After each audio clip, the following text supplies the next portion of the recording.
জিনিসটা হচ্ছে যে কারো যদি জীবন বিপন্ন হয়, ধর্ম বর্ণ নির্বিশেষে, অবশ্যই আমরা তাদেরকে আশ্রয় দিয়েছি এবং তাদের বিরুদ্ধে যদি কোনো অভিযোগ থাকে, মামলা হয়, তো অবশ্যই তারা শাস্তির আওতায় যাবেন।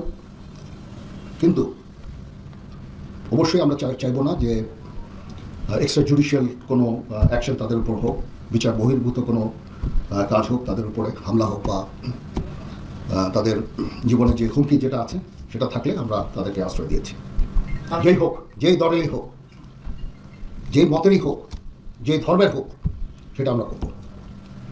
মাইনরিটি একটা ইস্যু নিয়ে কিছু কিছু কথাবার্তা হয়েছে, বাট 20টা জেলায় 30টা এরকম মাইনরিটি রিলেটেড অরাজকতা হয়েছে। সেটা অবশ্যই একটাও কাম্য না, একটা হওয়াও কোনো কাম্য না আমাদের কাছে। আমরা এই বিষয়টা দেখছি এবং যারা অপরাধী তাদেরকে অবশ্যই আমরা শাস্তির আওতায় নিয়ে আসবো ইনশাআল্লাহ। এখানে আমি এসে সবার সাথে কথা বলেছি, সব সংশ্লিষ্ট সবার সাথে। এখানে আমাদের সেনাবাহিনীর যারা আছেন, পুলিশের যারা আছেন, সিভিল অ্যাডমিনিস্ট্রেশন, আনসার, তারপরে র্যাব, সবার সাথে কথা হয়েছে, বিজিবির সাথে কথা হয়েছে। পরিস্থিতি এখন শান্ত হয়ে এসেছে এবং সম্পূর্ণভাবে আমি বলবো যে আইন শৃঙ্খলা পরিস্থিতি আমাদের নিয়ন্ত্রণে। এটার জন্য আমরা সবাই কাজ করেছি, আপনারা আমাদের সাহায্য করেছেন, এই জন্য আপনাদের কাছে কৃতজ্ঞ।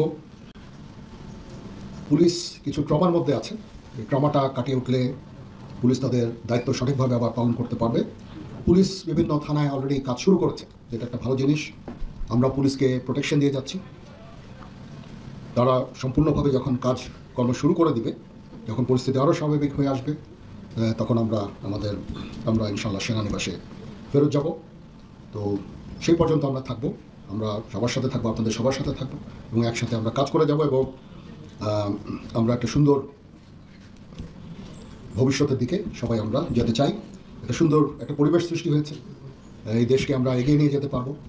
আমরা যদি সবাই একসাথে কাজ করি অবশ্যই আমরা এগিয়ে নিয়ে যেতে পারবো। এখানে মাইনরিটি যে ইস্যুটা আছে, দেখলাম যে এখানে একেবারেই এরকম কোনো ঘটনা ঘটেনি।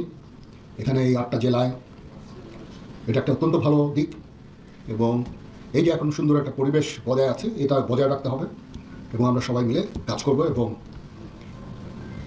দেশকে উন্নতির পথে নিয়ে যাবো ইনশাআল্লাহ।